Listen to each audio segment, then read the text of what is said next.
Dhuluma, kejeli na masononeko, kilichotia moyoni kwamba mbele ilikuwa Kanaani, nchi nzuri, Kanaani iliyojaa maziwa na asali.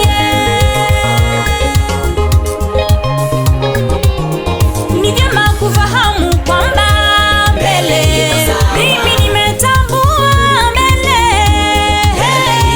Nauliza mbele iko vipi? Mbele iko shwari, nasema ni salama. Nipishe nipite, naenda mbele. Mimi nimetambua mbele. Nauliza mbele iko vipi?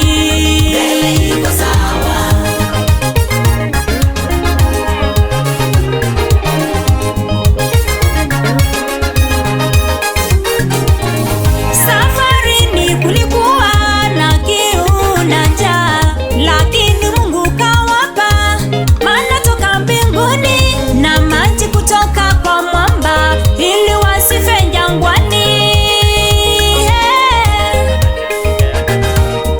Na pia jangwani walikuwepo nyoka waliwauma watu, lakini Mungu kawatengenezea nyoka wa shaba ili